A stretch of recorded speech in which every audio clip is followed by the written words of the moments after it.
بسم اللہ الرحمن الرحیم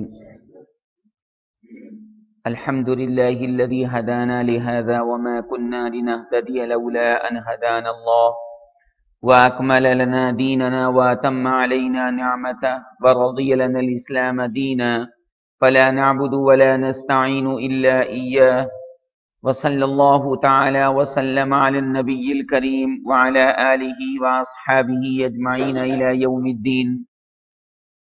اما بعد، حضرات گرامی، آپ حضرات کے سامنے سلسلہ گفتگو چل رہا تھا ابو لہب کے بارے میں، جو حضور اکرم صلی اللہ علیہ وسلم کا سگا چچا تھا اور جس نے میرے سچے آقا صلی اللہ علیہ وسلم کو سب سے پہلے پتھر مارے تھے. سگے بھتیجے کا بھی خیال نہیں کیا، سگے چچا نے یہ ظلم ڈھائے.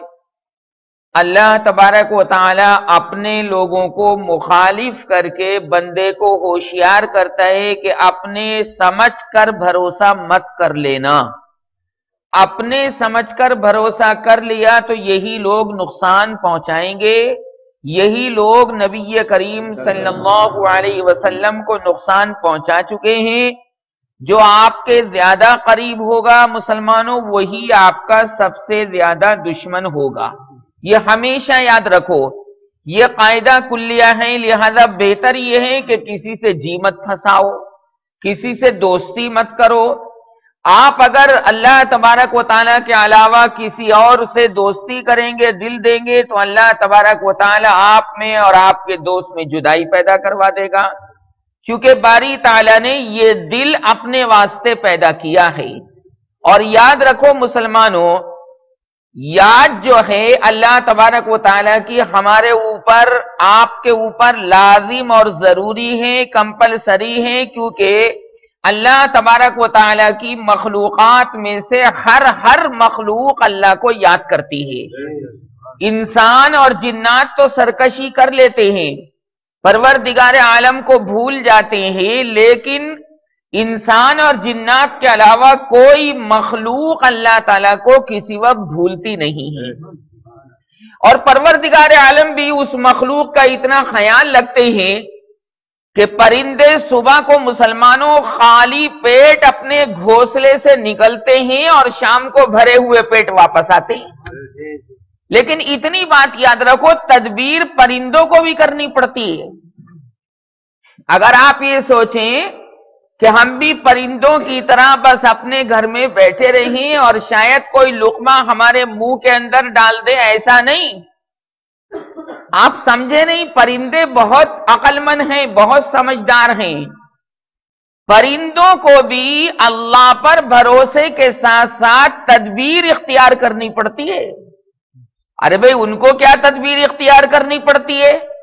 کوئی وہ دکان کے تالے کھولتے ہیں، کہیں ان کی شاپ ہے، کہیں ان کی جناب منڈی لگتی ہے، کہیں ان کی تجارت چلتی ہے، کہیں نہیں. پھر پرندے نہ کماتے ہیں نہ دھماتے ہیں، لیکن تدبیر کون سی اختیار کرتے ہیں؟ تدبیر یہ اختیار کرتے ہیں کہ پرندوں کو اپنا رزق پانے کے لیے پرندوں کو اپنے گھونسلے سے نکلنا پڑتا ہے. یہ ہے تدبیر. ہاتھ پیر ان کو بھی چلانے پڑتے ہیں.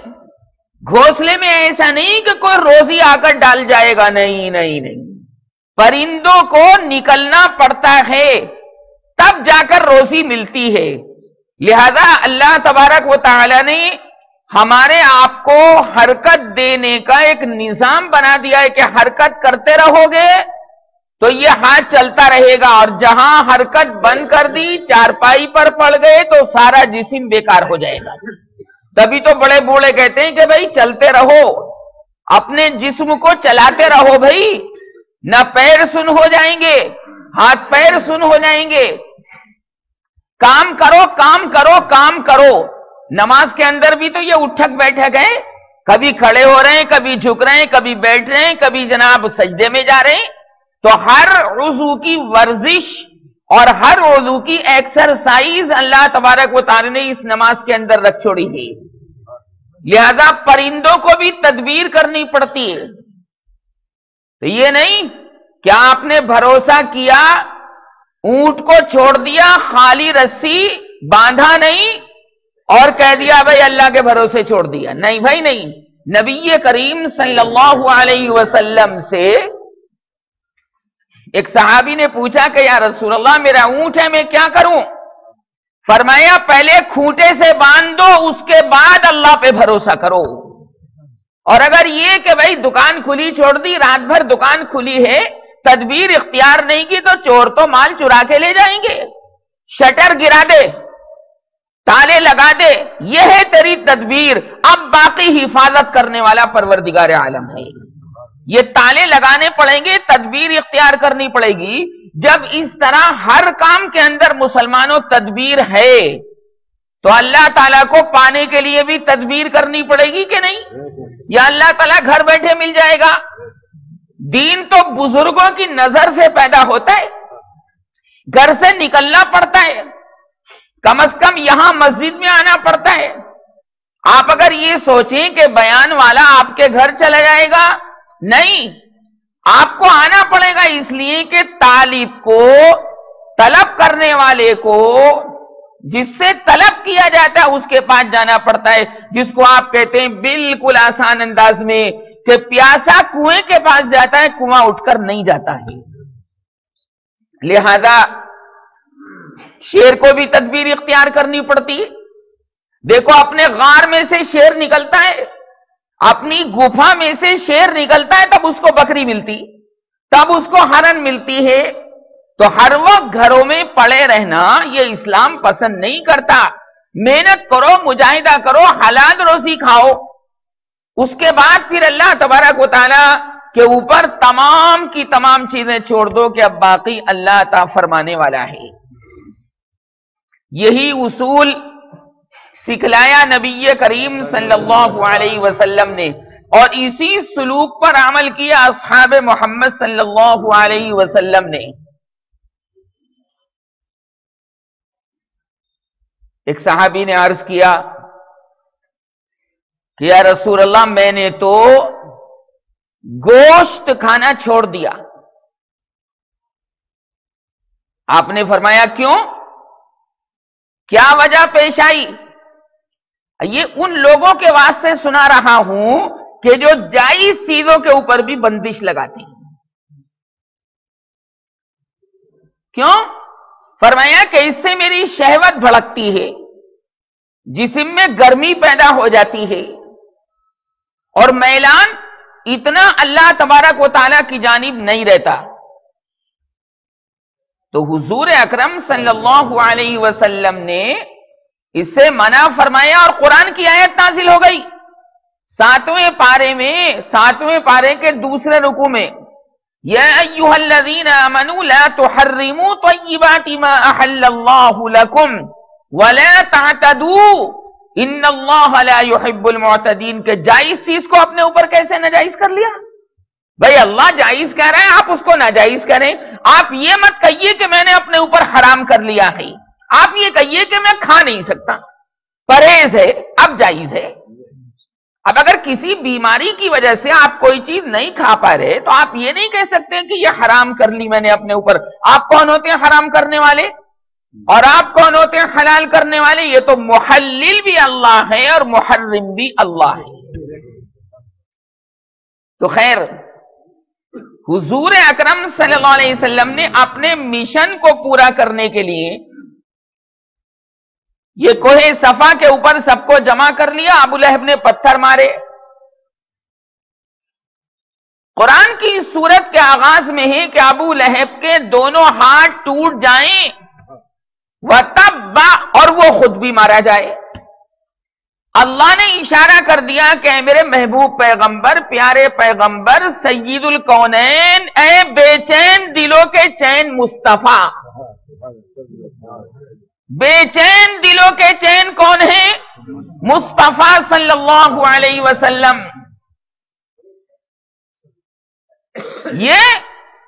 یہ تو بہت جلدی بہت بری موت مارا جائے گا. جن ہاتھوں سے انہوں نے آپ کے پتھر مارے ہیں، مونی مونی پیاری پیاری صورت مصطفیٰ کے چہرے کے اوپر پتھر مارے، اللہ برداشت کر لے گا؟ واللہ عزیز ذو انتقام. اللہ غالب ہے اور بدلہ لینے پر قادر ہے. مصطفیٰ کے دشمن سے بدلہ نہ لے، جب تک مصطفیٰ معاف نہیں کریں گے اللہ بھی معاف نہیں کرے گا. اللہ تعالیٰ اپنی شان کے اندر گستاخی کو برداشت کر لیتا ہے، لیکن محمد مصطفیٰ صلی اللہ علیہ وسلم کی شان میں گستاخی کو اس وقت تک معاف نہیں کرتا جب تک مصطفیٰ معاف نہ کریں. زور سے بولو صلی اللہ علیہ وسلم. لہذا ہوا کیا؟ ہاتھوں کا ذکر کیوں آیا؟ اس لیے آیا کہ انہی ہاتھوں سے پتھر مارے محمد مصطفیٰ صلی اللہ علیہ وسلم کو، اور لوگوں نے میاں شرم دلائی، کہا کہ سگے بھتیجے کو مار دیا، سگے بھتیجے پر ایسا ظلم کیا، ایسے بھتیجے کے اوپر جس کا نام محمد ہے، جس کا نام، اور جو محمد ایسا ہے کہ وہ سارے ٹوٹے ہوئے رشتوں کو جوڑنے کے لیے آیا ہے، اور سارے بکھرے ہوئے منتشر لوگوں کو محمد صلی اللہ علیہ وسلم جوڑنے کے لیے تشریف لائے ہیں. میرے سچے آقا مصطفیٰ توڑ کے واسطے نہیں آئے بلکہ جوڑ کے واسطے آئے. سب کو جوڑا ایک پلیٹ فارم پہ. یہ محمد ایسے ہی توجہ. بہت کام کی بات عرض کر رہا ہوں، کام کی بات تو ساری ہوتی، دین کی کوئی بات بیکار نہیں ہوتی، لیکن ایک عارفانہ بات بتا رہا ہوں کہ محمد جوڑنے کے واسطے آئے. میری جانب توجہ رکھیں، جوڑنے کے لیے تشریف لائے، توڑنے کے واسطے نہیں. کفار اور مشرکین تو الزام لگاتے تھے کہ میاں بھائی کو بھائی سے جدا کر دیا محمد نے، چچا کو بھتیجے سے جدا کر دیا، بھتیجے کو چچا سے جدا کر دیا، بہن کو بھائی سے جدا کر دیا، بھائی کو بہن سے جدا کر دیا، ایک نیا دین پیش کر دیا. لیکن سچی بات، حقیقی بات مسلمانوں یہ ہے کہ اللہ تبارک و تعالی جس طرح جوڑ پسند کرتا ہے کہ بندے میرے ساتھ جڑے رہیں کیونکہ میں خدا ہوں ان کا، ایسے ہی چاہتا یہ ہے بندے کے بارے میں اللہ کہ یہ میرے بندے بھی میرے محبوب کے ساتھ جڑے رہیں صلی اللہ علیہ وسلم. محمد جوڑ کے واسطے، کائے کے واسطے؟ جوڑ کے واسطے. اور ذات محمد کی بات تو بھائی بہت اونچی بہت اونچی بہت اونچی. میں تو لفظ محمد کو بتا رہا ہوں. کس کو؟ دیکھو ادھر دیکھو، لفظ محمد کو بتا رہا ہوں. محمد یہ ہونٹ دونوں خود مل جاتے ہیں. کہہ کے دیکھو، محمد محمد دونوں ہونٹ مل رہے ہیں، بغیر ملے محمد ادا ہوتا ہی نہیں. تو جب تک اللہ تعالی یہ نہیں دیکھے گا کہ بندے کو مصطفیٰ مل گئے اور مصطفیٰ کو بندہ مل گیا، تب تک اللہ بھی اس کے پاس جانے کو تیار نہیں ہوتا. دیکھو ہونٹ ملاؤ، یہ دونوں ہونٹ مل جاتے ہیں کہ نہیں؟ محمد مل رہے نہیں، جب تک یہ دونوں ملیں گے نہیں محمد ادا نہیں ہوگا. لہذا لفظ محمد کے اندر بھی اللہ نے جوڑ رکھا کہ نیچے کا ہونٹ جوڑ دیا اوپر کے ہونٹ سے اور اوپر کا ہونٹ جوڑ دیا نیچے کے ہونٹ سے. کیوں بھائی یہ نکتہ کبھی نہیں سنا ہوگا آپ نے؟ لفظ محمد میں یہ کمال ہے. توجہ. تو جو محمد کی مجلس میں بیٹھے گا وہ بھی جڑ جائے گا کہ نہیں جڑ جائے گا؟ جڑے گا جڑے گا. ادھر دیکھو، ہم نے کہا اللہ، کیا کہا؟ جیب مل گئی اوپر کے تالو سے، اوپر کا تالو مل گیا جیب سے، بول کے دیکھو اللہ. ادھر بھی جوڑ، محمد میں بھی جوڑ ہے. اللہ میں بھی جوڑ اور محمد میں بھی جوڑ. اس کے بعد اللہ نے اس کے ساتھ جو انتقام لیا کہ اتنا پیارا کام کرنے والا یہ نبی پیغمبر اور اپنے ہی آدمی سگا چچا مار رہا ہے. ہاں ایسا ہی ہوتا ہے. الاقارب کالاقارب، رشتہ دار بچھو ہوتے ہیں. کیا برا مت مانیے گا، بتا رہا ہوں میں آپ کو، رشتے دار بچھو ہوتے ہیں، جتنا قریب کا آپ کا رشتے دار ہے اتنا ہی آپ کے ساتھ دشمنی کرے گا۔ یہ اہل عرب بولتے تھے الاقارب کالعقارب، عقارب اقربن کی جمع بچھو کو کہتے ہیں، لیکن ابو بکر صدیق رضی اللہ تعالی عنہ نے کمال ہی کر کے دکھا دیا، جتنے قریب رہے اتنے مصطفیٰ کے وسیلے سے ان کے درجات بڑھتے رہے، اور محمد کی تعظیم بھی بہت کرنے لگے۔ یار حضرت علی سے محمد مصطفیٰ صلی اللہ علیہ وسلم آپ کا بوجھ برداشت نہیں ہو سکا، علی بیٹھ جاؤ، میں تمہارے کندھے پر کھڑے ہو کر یہ خانہ کعبہ کے بت گرانا چاہتا ہوں۔ اب جیسے ہی محمد صلی اللہ علیہ وسلم نے حضرت علی کے کندھے پر مبارک قدم رکھا، علی کی تو چیخیں نکل گئیں کہ میری تو ہڈی ہڈی ٹوٹی جا رہی، اتریے جلدی اتریے، میرے کندھے پہ سے جلدی اتریے، میری ہڈی ہڈی ٹوٹی جا رہی ہے۔ ہاں ہاں، سرور کونین بے چین دلوں کے چین، جن کا نام ہے یاسین، طٰہٰ، مزمل، مدثر، ان کے اندر ایک تو جسمانی بوجھ، بھائی جنت کے 40 مردوں کی طاقت، جنت کے میاں علی کیسے برداشت کر لیتے؟ توجہ چاہوں گا، جنت کے 40 مردوں کی طاقت اور جنت کا ایک مرد دنیا کے 100 مردوں کے برابر، دنیا کے، تو بتاؤ کتنے ہو گئے؟ 4000 آدمیوں کی طاقت علی کا کندھا کیسے برداشت کر سکتا تھا؟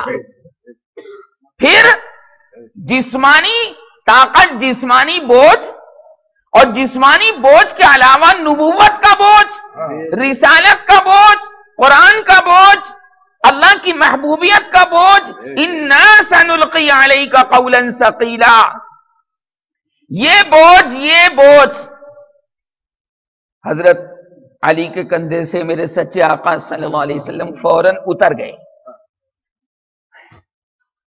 فرمایا کہ میں بیٹھتا ہوں علی، تم چڑھو میرے کندھے پر، میں تمہارا بوجھ برداشت کر لوں گا، کوئی بات نہیں۔ اب ہجرت کے سفر میں آپ دیکھیے کہ محمد الرسول اللہ صلی اللہ علیہ وسلم جب چلتے چلتے پیر لہو لہان ہو گئے، تو ابو بکر تو عاشق تھے، کیا تھے؟ عارف بھی تھے، عالم بھی تھے، محدث بھی تھے، مفسر بھی تھے، صدیق بھی تھے، صادق بھی تھے۔ انہوں نے فرمایا کہ یا رسول اللہ آپ کے پیر لہو لہان ہو گئے، چلتے چلتے چھالے پڑ گئے، یہ پہاڑی راستہ ہے، مکے سے مدینے جا رہے ہیں، یا رسول اللہ پہاڑ کی چڑھائی ہے، آپ ابو بکر کے کندھے پر چڑھ جائیے۔ رسول اللہ صلی اللہ علیہ وسلم ابو بکر کے کندھے پر سوار ہو گئے، اور ابو بکر چڑھائی پر حضور کو لے کر چڑھ گئے۔ یہ فرق ہے ابو بکر میں اور علی میں، یہ فرق ہے۔ اور وہ کہاں سے طاقت آ گئی؟ وہ تو ہڈیوں کا ڈھانچہ تھے، ابو بکر موٹے نہیں تھے۔ تو فرمایا کہ میاں اتنے پیارے نبی کو تم نے پتھر مارے، خود بھی ہلاک ہو گیا، اس کے دونوں ہاتھ ٹوٹ گئے۔ لہذا پہلے ہاتھوں کے اندر کوڑھ پیدا ہوا، پہلے ہاتھوں کے اندر کوڑھ کی بیماری ہوئی، جذام کی بیماری ہوئی، ہاتھوں کا گوشت کٹ کٹ کر نیچے کو گرنے لگا۔ ارے جن ہاتھوں نے پتھر مارے جنتیوں کے سردار محبوب رب العالمین رحمت للعالمین کے مبارک چہرے پر، وہ ہاتھ بچ سکتے تھے؟ کبھی نہیں۔ آج بھی آپ دیکھ لیجئے، وہ ہاتھ تو خیر بہت پیارے بہت پیارے بہت پیارے، اگر کوئی آدمی گنبد خضرا کی بھی دنیا میں کہیں بیٹھ کر توہین کرتا ہے، اللہ اس سے بھی بدلہ لے لیتا ہے، چھوڑتا نہیں اللہ، کہہ دیتا ہے کہ میں اپنا حق معاف کر دوں گا لیکن مصطفیٰ کا حق معاف نہیں کروں گا. لہذا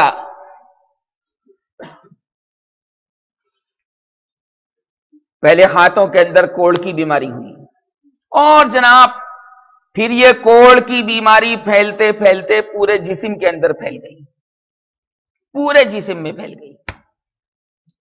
اب اس زمانے کے اندر کوڑ کا علاج تو تھا نہیں. حضرت عیسیٰ علیہ السلام کا یہ معجزہ تھا کہ وہ کوڑ کے بیمار کے اوپر ایسے ہاتھ پھیرتے تھے وہ اچھا ہو جاتا تھا، وہ اچھا ہو جاتا تھا. اس زمانے میں بھی علاج نہیں تھا حضرت عیسیٰ علیہ السلام کے زمانے میں. چنانچہ گھر والوں نے کہا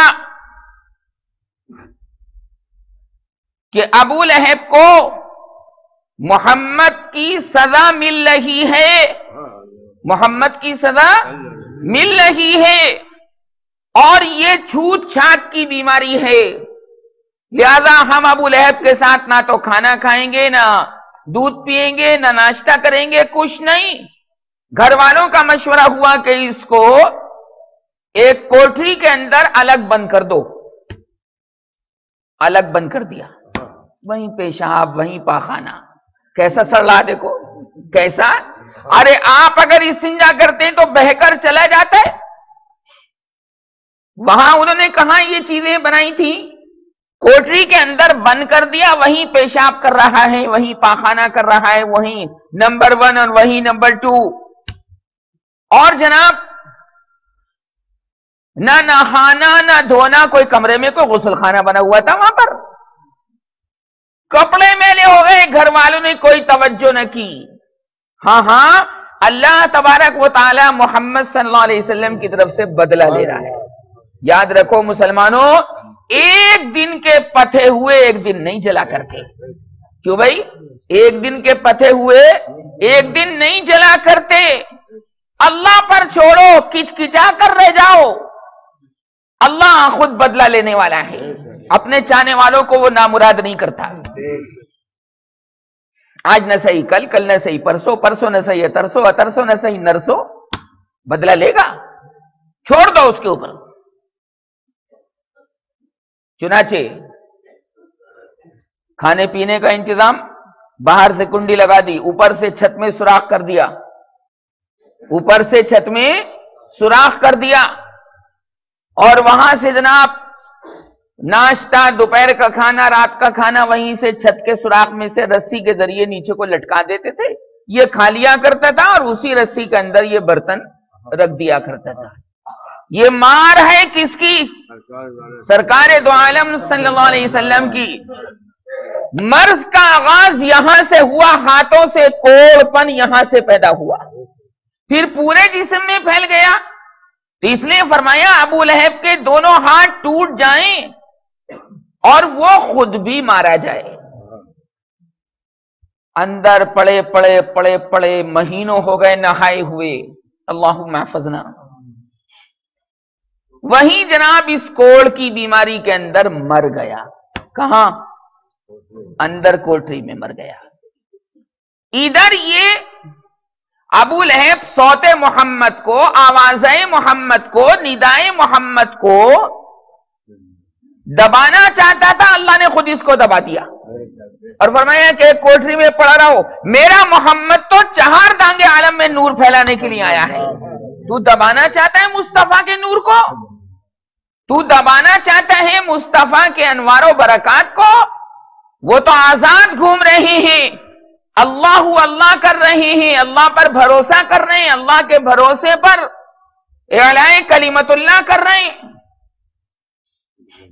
کوششیں کر رہے ہیں اور کوششیں کر کے معاملات کو آگے بڑھا رہے ہیں.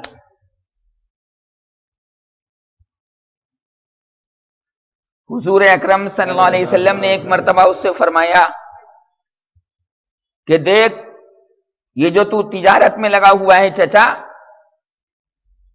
اور مال کے چکر میں، تجارت کے چکر میں اپنے خدا کو بھولا ہوا ہے، مرنے کے بعد دوبارہ زندہ ہونے کو، قیامت کو، حشر نشر کو بھولا ہوا ہے. دیکھ ہوش میں آ جا، ایک وقت آئے گا کہ تو جائے گا اور جانے کے بعد پھر عالم برزخ کے اندر رہے گا، قبر میں رہے گا، اور اس کے بعد پھر دوبارہ اللہ زندہ کرے گا حساب کتاب کے لیے۔ تو یوں کہنے لگا ٹھٹا اڑاتے ہوئے، یوں کہنے لگا مذاق اڑاتے ہوئے، یوں کہنے لگا استہزاء کرتے ہوئے کہ اللہ کو مال دے کر رشوت دے کر چھٹ جاؤں گا۔ توبہ توبہ، نعوذ باللہ، میرے پاس بہت مال ہے، بہت مال ہے، بہت مال ہے، اللہ کو پھینک دوں گا کچھ درہم کچھ دینار اور رشوت دے کر چھٹ جاؤں گا۔ اللہ تبارک و تعالی نے ارشاد فرما دیا کہ اگر زمین، پوری زمین کے برابر بھی اگر کوئی سونا ہماری بارگاہ میں پیش کرے، گولڈ، ہم تب بھی قبول نہیں کریں گے۔ اب اس سونے کو تو ہم نے پیدا کیا یار، ہم کوئی لالچی ہیں اس کے؟ ارے کوئی اللہ لالچی ہے سونے کا، چاندی کا، روٹی کا، روزی کا؟ وہ تو ساری چیزوں کا خالق اور مالک ہے، کریٹر وہی ہے۔ لہذا اللہ تبارک و تعالی نے کلیئر فرما دیا کہ اگر زمین کے بھراؤ کے برابر بھی یہ سونا پیش کریں گے فَلَن يُقْبَلَ مِنْ، ان کی طرف سے ہرگز قبول نہیں کیا جائے گا۔ تو یہ تو بات یوں کٹ گئی۔ تبھی اللہ نے فرمایا مَا أَغْنَى عَنْهُ مَالُهُ وَمَا كَسَبَ، کہ اس کا مال بھی اس کے کام نہیں آئے گا اور اس کی کمائی بھی اس کے کام کچھ نہیں آئے گی۔ لیکن ایک کام بہت اچھا کیا تھا اس نے، نبی کریم صلی اللہ علیہ وسلم تو محنت فرمائی رہے تھے، مجاہدات فرما رہے تھے، مشقتیں فرما رہے تھے، وہ حقیقت تک پہنچ چکے تھے۔ کون؟ مصطفیٰ صلی اللہ علیہ وسلم۔ میاں اگر وہ حقیقت تک نہ پہنچیں گے تو کون پہنچے گا؟ ان کو تو مجاہدہ کرنے کی ضرورت بھی نہیں تھی، ساری حقیقت اللہ نے آشکار کر دی تھی، آیا کر دی تھی۔ فَإِذَا فَرَغْتَ فَانصَبْ وَإِلَىٰ رَبِّكَ فَارْغَب، جب آپ اپنے کاموں سے فارغ ہو جایا کریں تو ذرا میری خاطر تھکایا کریں اپنے آپ کو۔ فَانصَبْ وَإِلَىٰ رَبِّكَ فَارْغَب، اور اپنے پروردگار کی جانب رغبت رکھا کیجئے۔ اب کسی سے کوئی کام نہیں، کسی سے کوئی مطلب نہیں، اب مولا سے بات ہو رہی ہیں، مولا سے۔ اور مولا جب ہی ملتا ہے، معلوم ہے کیسے ملتا ہے؟ دو لفظوں میں بتاتا ہوں مولا کیسے ملتا ہے، سمجھ رہے ہیں پہلوان صاحب؟ مولا کیسے ملتا ہے؟ کیا سوال کیا میں نے؟ مولا کیسے ملتا ہے؟ مولا کو پانے کے لیے دنیا کی لیلا کو چھوڑنا پڑے گا۔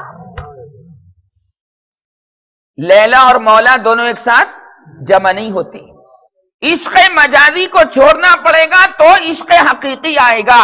اس ایک دل کے اندر دو کیسے رہ سکتے ہیں؟ دو کیسے نہیں رہ سکتے؟ ارے بھیا ایک میان کے اندر دو تلواریں آ سکتی؟ ایک کمبل کے اندر دو بادشاہ سو سکتے ہیں؟ نہیں سو سکتے۔ کہیں گے اس پر میں بادشاہ ہوں، وہ کہے گا اس پر میں بادشاہ ہوں۔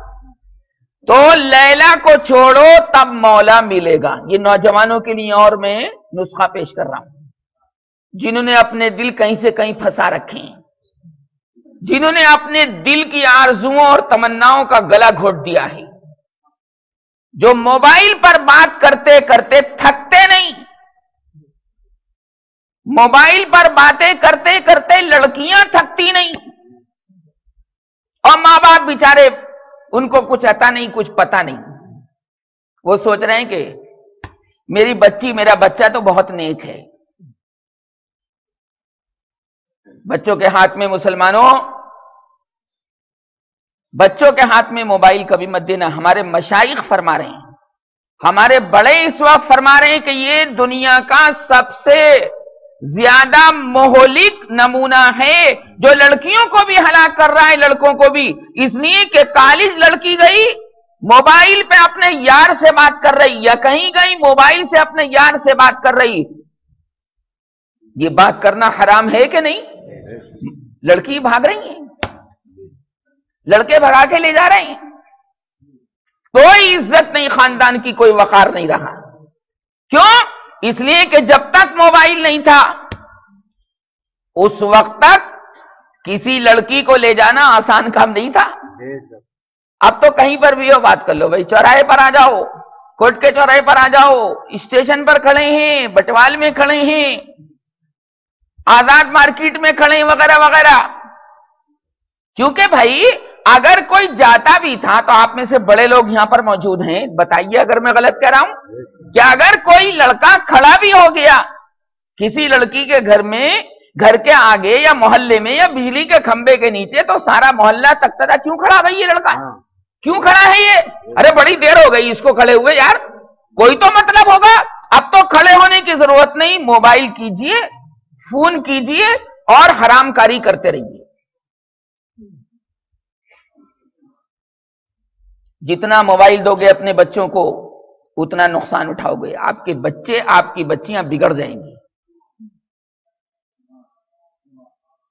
یہ بہت معاملہ خراب ہے. یہاں تک کہ سنیے، اگر کسی لڑکی کا کسی لڑکے سے رشتہ بھی طے کر دیا گیا ہے تب بھی اس لڑکی کو اس لڑکے سے موبائل پہ بات کرنا جائز نہیں ہے. ابھی نکاح کب ہوا ہے؟ ابھی وہ تو اجنبی ہے، رشتہ ہی تو طے ہوا ہے. کنٹرول رکھو ورنہ قیامت میں پوچھو گی، کھچے کھچے پھرو گے. کلکم رائن وکلکم مسئول عن رعیتی، تم میں سے ہر ایک ذمہ دار ہے اور اس ذمہ داری کے بارے میں اس سے پوچھا جائے گا. لہذا میں یہ عرض کر رہا تھا کہ نہ اس کے مال کام آیا اور نہ اس کی کمائی اس کے کام آئی. پھر فرمایا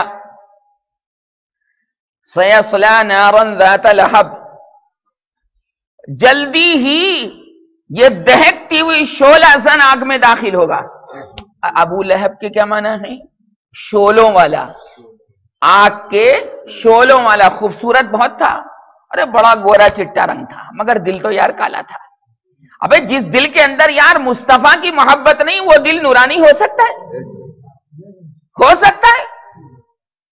اللہ بھی اس دل کو پسند نہیں کرے گا. فرمایا محمد کی راستے کے راستے سے آؤ میرے پاس تو تمہارا آنا قبول ہے، نہیں تو قبول نہیں. مصطفیٰ کی نفرت اس کے دل میں بیٹھی ہوئی تھی، لہذا وہ دل بیکار تھا. اللہ نے فرمایا جب دل بیکار تو اس کا جسم بھی بیکار، یہ جہنم میں جلے گا. عبد العزا نام تھا اس کا. کیا نام تھا؟ کیا نام تھا؟ عبد العزا. عزا نام ہے بت کا، عزا کا بندہ. ہم کسی بت کے بندے نہیں، ہم تو اللہ کے بندے. لہذا سیصلی نارا ذات لہب، ان قریب یہ دہکتی ہوئی آگ میں داخل ہوگا. ان قریب کا مطلب یہ ہے کہ اللہ تبارک و تعالی نے اس سورت کو نازل فرما کر اشارہ فرما دیا کہ یہ جلدی مرے گا، بچنے والا نہیں ہے. اور جلدی موت واقع ہوئی. ساری خوبصورتی کا ایسے بدل گئی بدصورتی سے. اس لیے میں ایک بات کہتا ہوں، توجہ چاہوں گا، بہت کام کی بات. دنیا کے حسینوں کے پیچھے بھاگنے سے چہرہ بے رونق ہو جاتا ہے. توجہ چاہوں گا، اس بول کی آپ کو قیمت ادا نہیں کر سکتے، بے قیمت ہے یہ بول. دنیا کے حسینوں سے جی پھنسانے سے آپ کا چہرہ بے رونق ہو جائے گا، ہو جاتا ہے. چہرے پر جھریاں پڑ جاتی ہیں، چہرے پہ ہڈے نکل آتے ہیں، آنکھیں اندر کو دھس جاتی ہیں. توجہ، جسم کمزور ہو جاتا ہے، میموری خراب ہو جاتی ہے، حافظہ خراب ہو جاتا ہے، کوئی بات یاد ہی نہیں رہتی. کیونکہ دل تو اللہ کے غیر کو، ان حسینوں کو، ان جمیلوں کو دے دیا. تو اللہ ایسے آدمی کو باقی رکھ سکتا ہے؟ اب اس کے برخلاف دیکھو، اللہ تعالیٰ کو یاد کرتے رہنے سے چہرے پر سرور آتا ہے، چہرے پر مسرت آتی ہے، چہرے پر شادمانی آتی ہے، چہرہ کھلکھلا اٹھتا ہے، چہرہ شگفتہ ہو جاتا ہے، چہرے کے رنگ میں حسن و جمال پیدا ہو جاتا ہے. اور وہ برابر یہی کہتے رہتا ہے پروردگار عالم کو خطاب کر کے،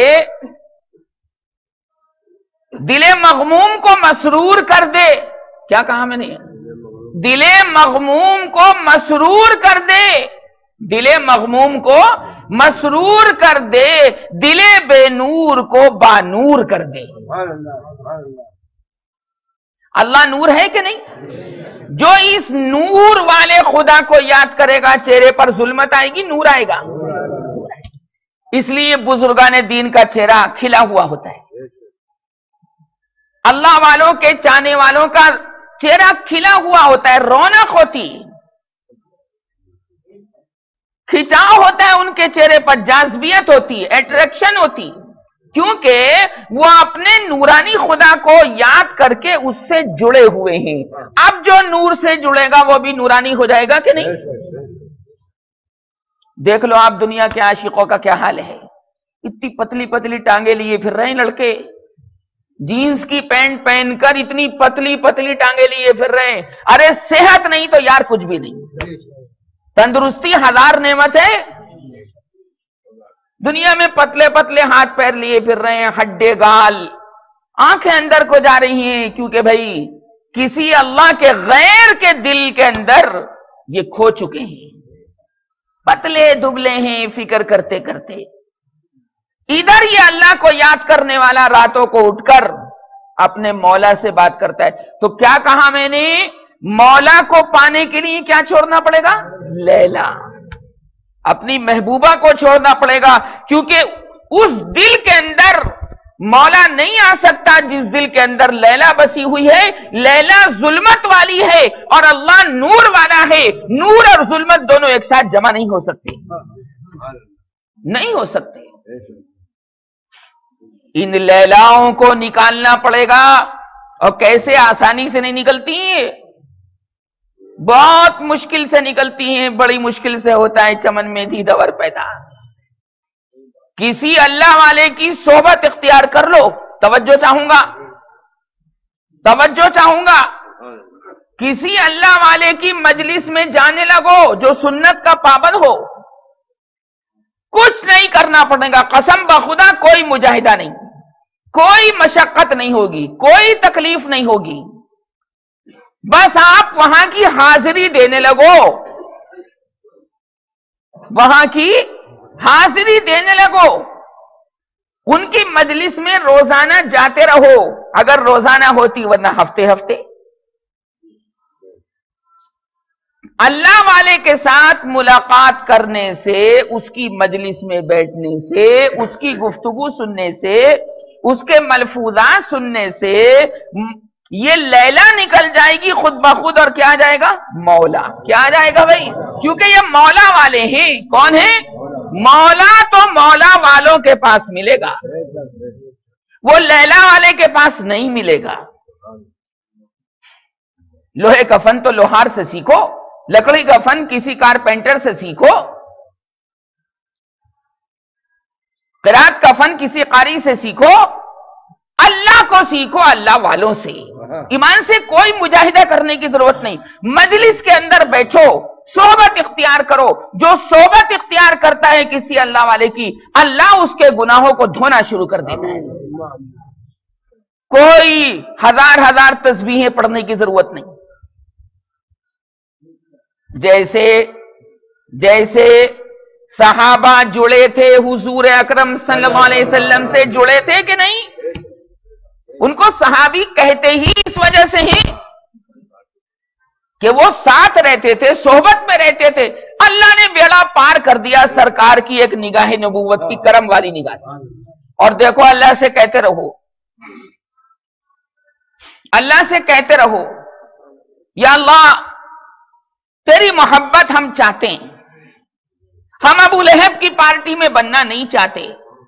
الہی تیری محبت چاہتے ہیں، تیری ذات چاہتے ہیں، تیرے تک پہنچنا چاہتے ہیں، تیرے ساتھ وصول کرنا چاہتے ہیں، تیرے ساتھ وصال چاہتے ہیں، تیرے ساتھ ملاقات چاہتے ہیں، تیرا دیدار چاہتے ہیں. لیکن یا اللہ تجھ تک پہنچنے کے اندر جو سڑک جا رہی ہے، اس سڑک پر کتا بیٹھا ہوا ہے، اس سڑک پر شیطان کا کتا بیٹھا ہوا ہے. اب کتا جب بیٹھا ہوا ہے تو آگے کیسے بڑھوں؟ توجہ. ارے بھائی یہ کتا بیٹھا ہوا ہے، اگر آگے جاؤں گا تو کاٹ لے گا، اور اگر پیچھے ہٹتا ہوں تو اپنی منزل جا رہی ہے، اپنا مقصود و مطلوب جا رہا ہے. تو اب دو صورتیں ہوں گی، بہت گہری بات عرض کر رہا ہوں، دو صورتیں ہوں گی. نمبر ایک، یا تو آپ کتے سے خود الجھیں، اس کو مارنا شروع کریں، جتنا مارو گے اتنا وہ جناب بھونکے گا، پیچھے لگے گا، کاٹنے کی آپ کو فکر رہے گی، کاٹ بھی سکتا ہے وہ. اور ایک یہ کہ کتے کے مالک سے کہو کہ ذرا بھائی جان یہ آپ کا کتا بیٹھا ہے، ذرا اس کتے کو اشارہ کر دو، یہ ذرا ہٹ جائے تو میں پار ہو جاؤں، یہ ہٹ جائے تو میں. توجہ. اب یہ اللہ کے راستے میں شیطان کا کتا بیٹھا ہوا ہے. تو ایک تو یہ کہ ہم شیطان سے خود الجھیں کہ بولے کیوں آ گیا تو اس راستے پر. شیطان سے مت الجھنا، مت الجھنا، مت الجھنا. اللہ سے کہنا کہ پروردگار تو نے حکم دیا ہے ہمیں اپنے تک آنے کا، اور تیرے راستے پر، تیرے روڈ کے اوپر یہ شیطان کا کتا بیٹھا ہوا ہے، اور یہ شیطان بھی ہے اللہ تو نے ہی پیدا کیا ہے، لہذا اے مالک ہم تجھ سے اس کتے کے ہٹانے کے بارے میں درخواست کر رہے ہیں. اللہ جیسے ہی آپ کی یہ پکار سنے گا شیطان کو وہاں سے بھگا دے گا اور اپنے پاس بلا لے گا. تو کس سے کہنا اس شیطان کو ہٹانے کے لیے بھی؟ ہاں، اس شیطان کے کتے سے نہیں الجھنا ہے، وہ تو الجھا کے رکھ دے گا. ایک بات کا جواب دو گے 10 باتیں نکال کے پھینک دے گا، الجھ جاؤ گے. اللہ سے کہو کہ پروردگار تو نے حکم دیا لہذا تو اس کتے کو ہٹانے والا ہے، اپنی محبت دے دے اپنی. ہاں، جب یہ محبت الہی آپ کے دل میں آ جائے گی دل باغ باغ ہو جائے گا. دل کوئی آدمی اگر یہ کہے کہ اللہ تعالیٰ میری کتنی عزت کرتا ہے، توجہ، آپ کے ذہن میں خیال آ سکتا ہے کہ اللہ میری کتنی عزت کرتا ہے. اب جبریل تو آنے سے رہے بتانے کے لیے، تو سرکار نے ایک بات فرما دی، بہت پیاری بات. کہ بھئی کوئی بات سرکار کی غیر پیاری ہے؟ سب پیاری ہیں صلی اللہ علیہ وسلم. فرمایا ایک نسخہ بتایا دیتا ہوں اللہ کی محبت کو ناپنے کا. اللہ مجھ سے کتنی محبت کرتا ہے یہ تو جاننا چاہتا ہے نا. اوپر مت دیکھو چھت کی طرف، یہ تم دیکھنا چاہتے ہو کہ اللہ کتنی محبت کرتا ہے، تو تم اپنے دل کو ٹٹولو کہ تم اللہ کے قرآن سے کتنی محبت کرتے ہو. جتنی محبت تمہیں اللہ کے قرآن سے ہوگی اتنی ہی عزت تمہیں وہاں سے ملے گی. اگر 50% قرآن کی محبت ہے تو 50% اللہ تمہاری عزت کر رہا ہے، اور 100% اگر تمہاری نگاہ میں قرآن کی عزت ہے، قرآن سے محبت ہے، قرآن سے تعلق ہے، علماً بھی، عملاً بھی، شغلاً بھی، اشتغالاً بھی، تو اللہ تعالیٰ اتنی عزت آپ کے ساتھ بھی کر رہا ہے، کیونکہ اس نے یہ کلام بھیجا ہے. کس کا ہے یہ؟ فرمایا اللہ کے پاس سے آیا ہے، وقد خرج منہ. اس کے تو کوئی لفظ بھی اللہ کے غیر کی طرف سے ہے ہی نہیں. اس میں تو کوئی مصطفیٰ کا لفظ بھی شامل نہیں. ہر لفظ کس کی طرف سے ہے؟ بس اس سے جتنی محبت کرو گے اللہ تعالیٰ اتنا ہی اکرام کرے گا. یہ میں نے آپ کو نسخہ بتا دیا. اور ہمیں ابو لہب کی پارٹی میں نہیں جانا، ہمیں محمد مصطفیٰ صلی اللہ علیہ وسلم کی جماعت میں شامل ہونا ہے. اور اللہ کا شکر ہے اس نے شامل کر رکھا، ہم ناشکری کیوں کریں؟ اولئک حزب اللہ الا ان حزب اللہ هم المفلحون. یہ اللہ کی جماعت ہے اور اللہ کی جماعت ہی کامیاب ہو جانے والی ہے. تو آ جاؤ دل کی دنیا آباد کر لو. آ جاؤ. کہاں مارے سکون کہاں تلاش کر رہے ہو؟ ارے کہاں مارے پھر رہے ہو؟ سکون تو تمہارے دل میں خود موجود ہے. ارے کہاں تلاش کر رہے ہو؟ دکانوں پر، ہوٹلوں پر، یاروں کے ساتھ، دوستوں کے ساتھ، احباب کے ساتھ، ہم پیالہ ہم نیوالا لوگوں کے ساتھ. دین دنیا کا چین تمہارے دل میں خود موجود ہے، بس ذرا تمہیں اس کا احساس نہیں ہے۔ کہاں باہر تلاش کر رہے ہو؟ تمہارے تو اندر موجود ہے وہ خدا، آپ کے اندر موجود ہے خدا۔ دیکھیے دیکھیے قرآن میں کہا گیا وَفِي أَنفُسِكُمْ أَفَلَا تُبْصِرُونَ وَفِي الْأَرْضِ آيَاتٌ لِّلْمُوقِنِينَ وَفِي أَنفُسِكُمْ أَفَلَا تُبْصِرُونَ، تمہاری جانوں کے اندر خود اللہ کی قدرت کی نشانیاں موجود ہیں۔ تو اندر ہے اللہ، باہر ہے یہاں یار، یہاں پر ہے۔ بس ایک کام کر، کسی اللہ والے کی پھوکنی سے پھونک لگوا لے تاکہ یہ شعلہ تیرا بھڑک جائے اور انگیٹھی جل جائے، پھر دیکھ بڑی بڑی لیلاؤں کو تو لات مار دے گا اور تجھے کوئی پٹا نہیں سکے گا، کیونکہ تجھے اب نورانی محبت حاصل ہو گئی کس کی؟ اللہ تبارک و تعالیٰ کی، جو مطلوب بھی ہے، مقصود بھی ہے، محبوب بھی ہے، مودود بھی ہے۔ اللہ مجھے عمل کرنے کی توفیق عطا فرمائے، اور آپ حضرات کو بھی۔ وآخر دعوانا الحمدللہ رب العالمین۔ شکریہ ادا کریں۔ اللہم لک الحمد ولک الشکر، اللہم لک الحمد ولک الشکر، اللہم لک الحمد ولک الشکر۔ مولاي صل وسلم دائما ابدا على حبيبك خير الخلق كلهم، اللهم صل وسلم على عبدك ورسولك محمد، اللهم صل على محمد كلما ذكره الذاكرون وعلى ال محمد كلما غفل عن ذكره الغافلون۔ الہی اپنی محبت عطا فرما دے، ہر گناہ سے بچا دے، ہر نافرمانی سے بچا لے، صغیرہ کبیرہ ہر نافرمانی سے بچا لے۔ اے اللہ جب بندہ گناہ چھوڑ دیتا ہے تو تیری محبت دل میں آ جاتی ہے۔ اے اللہ ہم تیری محبت کے محتاج ہیں۔ اے اللہ نظر کرم فرما دے، نظر رحم فرما دے، نظر محبت فرما دے۔ ایک مرتبہ تو محبت کی نگاہ سے ہمیں دیکھ ہی لیجئے، اے اللہ بار بار دیکھ لیجئے۔ اے اللہ حضور اکرم صلی اللہ علیہ وسلم کا پاک طریقہ ہمارے اعضاء کے اندر جاری اور ساری فرما دیجئے۔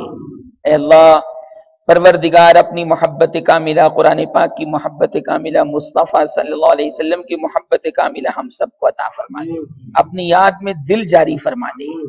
اے اللہ ہر سانس میں اللہ اللہ نکلے، اس کی توفیق عطا فرما، تیرے قرآن کے کلمات نکلیں، اس کی توفیق عطا فرما، ساری لیلاؤں کی محبت ہمارے دل سے نکال۔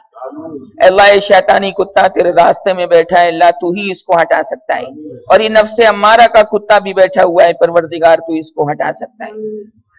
الہی ہر طرح کے فتنے سے ہماری حفاظت فرما، ہر طرح کے بہتانات سے حفاظت فرما، ہر طرح کے شرور سے محفوظ فرما، اس پروگرام کو قبول فرما۔ اے اللہ تو اپنے عاشقوں کی مجلس اس پروگرام کو بنا، اپنے چاہنے والوں کی مجلس اس پروگرام کو بنا۔ اے اللہ اس پروگرام سے فروغ دین، فروغ اسلام کا کام لے لے، اس کی توفیق نصیب فرما۔ اے اللہ ہم سب کو عزت کاملہ عطا فرما۔ وصلی اللہ تعالی علی خیر خلقی ونور عرشی محمد وآلہ واصحابہ اجمعین برحمتک یا ارحم الراحمین۔